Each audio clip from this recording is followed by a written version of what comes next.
everyone, welcome to our YouTube channel. I hope you guys are doing well. So in this video, we are going to discuss some of the PYQs related to new criticism. So in the previous videos, we talked about new criticism, the basic tenets, the basic theorists who have started to talk about new criticism. In this video, we will discuss some questions pertaining to it. So this question was recently asked. You have to identify the correct pairs. You have J.C. Ranson, and the work that is written there is criticism. Then we have William Ibsen, 7 types of ambiguity. We have Kenneth Brooks and R.P. Warren, and you have understanding poetry. Then you have R.P. Blackmore, In Search of the New Criticism. Then you have Alan Tate, and the New Apologist for Poetry. So, which is the correct pair according to you? So these are the options. 1, 2, 3 are correct. 1, 2, 4 are correct. 1, 2, 5 are correct, or 1, 2, 5 are correct. So what do you think would be the right answer? Which is the correct pair according to you? Correct pair according to you? So this person is Alan Tate. So let me tell you the answer. The answer to this question is A. This means 1, 2 and 3 are correct. And this is an easy thing also because we have already discussed about the theorists and the works that they have written. So J.C. Ranson has written criticism. Then you have William Ibsen who talked about ambiguity. So 7 types of ambiguity is the work that he has written. Then we have Kenneth Brooks and R.P. Warren who have written Understanding Poetry. Definitely, Blackmore has not written this work and Alan Tate has also not written this work, right? So what you have to do, what is your homework? You have to tell me which is the work, who is the theorist who has written these 2 works. So in the comment down below, you're going to tell me that who are the theorists who have written these 2 works, In Search of the New Criticism and the New Apologist for Poetry, right? So we all know Alan Tate is someone very important and we have questions related to Alan Tate also. And I have few things to talk about Alan Tate. So Alan Tate, surprisingly, you should know that he was a poet laureate also. Poet laureate from 1943 till 1944. Till 1944. Alan Tate was a poet laureate and he belonged to the fugitive group. So just like J.C. Ranson, he was in the fugitive group, and Alan Tate and J.C. Ranson together wrote this very important magazine. So they started this magazine, or you can say a journal. So it's a new critic journal called as The Fugitives. So remember, The Fugitives. It's a very important journal. It's a journal related to the new criticism. And I see that this question was also asked. That is why I had to give this extra information. So Alan Tate, just like J.C. Ranson, was related to the fugitive group or the agrarian movement. And they started this journal called as The Fugitives. Right? He was also a poet laureate, surprisingly, from this time period. Okay, let us go further. So this is then another question in front of you. Who among the following is associated with the term intentional fallacy in the literary criticism? One of the most easy questions that you can have. You have options like W.K. Wimsatt, Roland Barthes, you have J. Hills Miller, or you have John Keats. So what would be the right option? Right answer? And I'm pretty sure every one of you already know the right answer. That is A. So it is Munro Bretzley and W.K. Wimsatt who talked about 2 fallacies. We have already discussed this. I made a video about it as well. We understood it with the help of the portrait of the picture or the paintings of Mona Lisa, if you remember that example.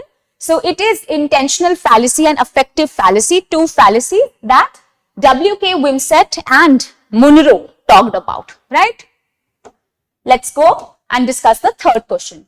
In his practical criticism, I.A. Richards suggests that there are several kinds of meanings and that the total meaning is a blend of contributory meanings which are of different types. So the contributory meanings can be of different types, and they together, when mixed together, are going to give you the overall picture.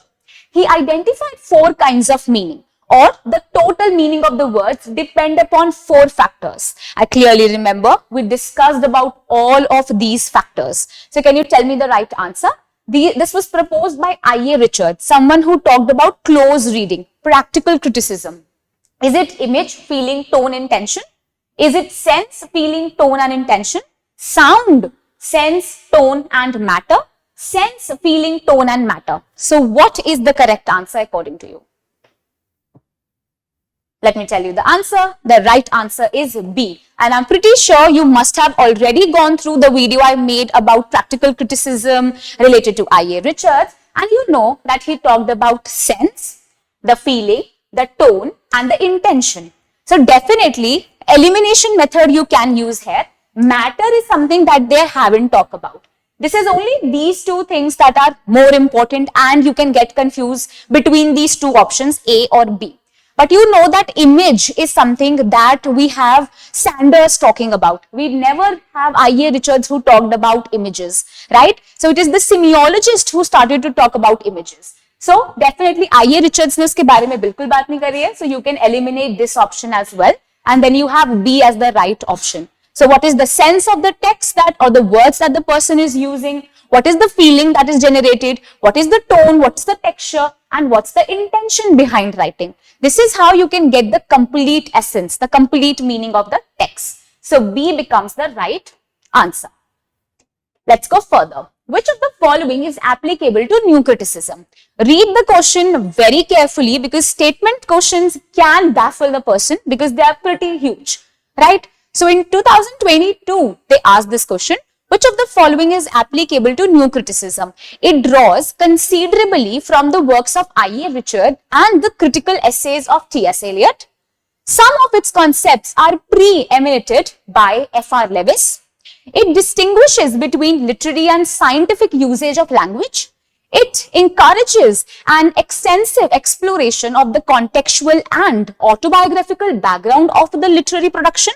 It vouches for the historical analysis of a text. And if you have just seen my videos, if you have gone through them, and if you just know the overview about the whole theory, this question is extremely easy.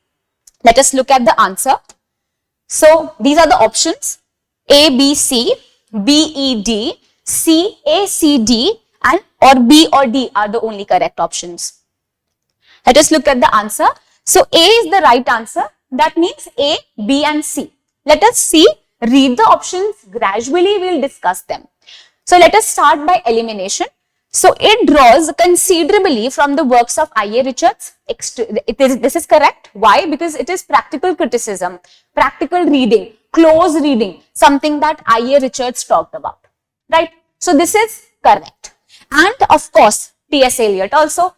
T.S. Eliot talked about Hamlet in his essays, and he also started the reading of the text according to the new critics, right? So these 2 figures, 𝐸𝐸𝐸𝐸𝐸 and T.S. Eliot, are also called as the father of new criticism. So first statement is correct. A will definitely be there. So options where A is not there can be eliminated.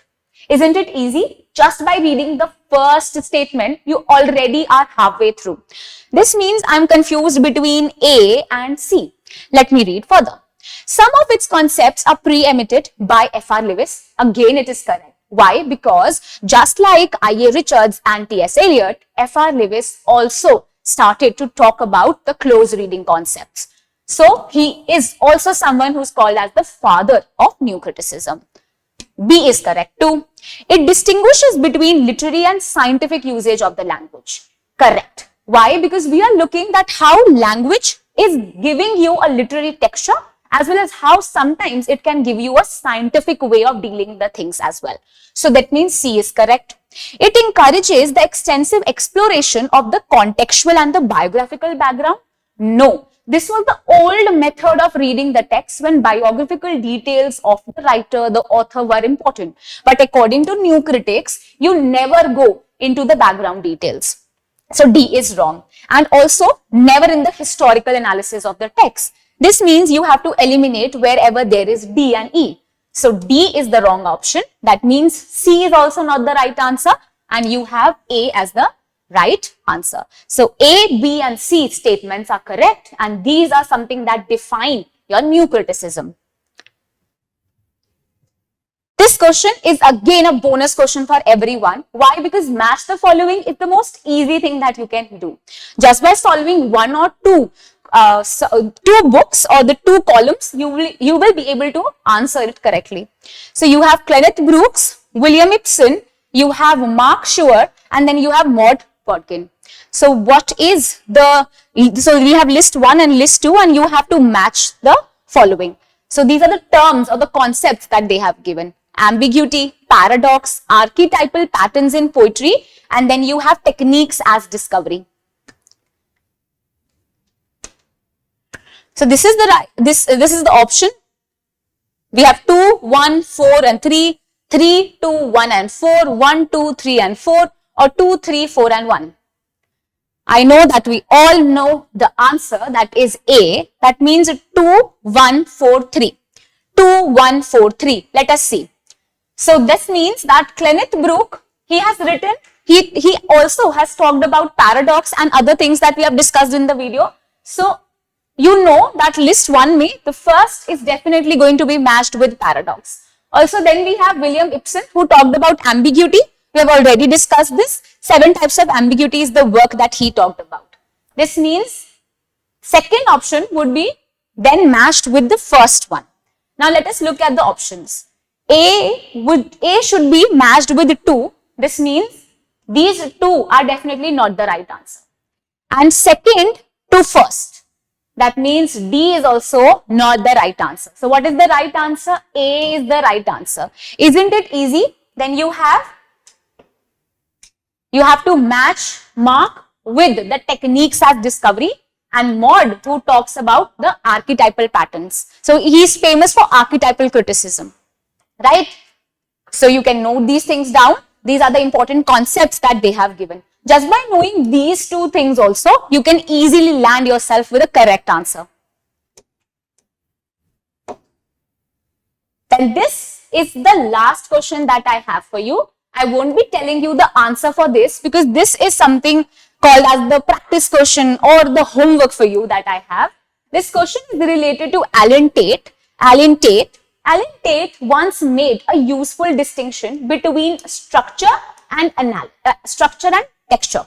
Structure and texture. These are the 2 things that he talked about. The distinction is referred to as what? The rhetorical, stylistic, metaphorical and other devices and the main line of a narrative, argument, etc. respectively.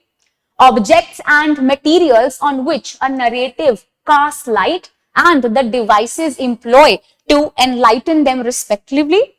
The main line of a narrative, argument, etc. and the rhetorical, stylistic, metaphorical and other devices. The devices employed to enlighten the objects and the materials in a narrative, and the objects and the material themselves respectively. So the first half of the statement is related to structure and the second half is related to texture. And it is Alan Tate, the new critic, who also is the contributor of the journal The Fugitives, is related to the agrarian group, just like Ranson. He is a poet laureate also. He has written many important books related to new criticism, talked about structure and texture. So in 2018, this work was there and he talked about the concepts, structure and texture. So you need to tell me the right answer. You have to comment down below what do you think is the right answer. You can read the statements. The first half is related to structure.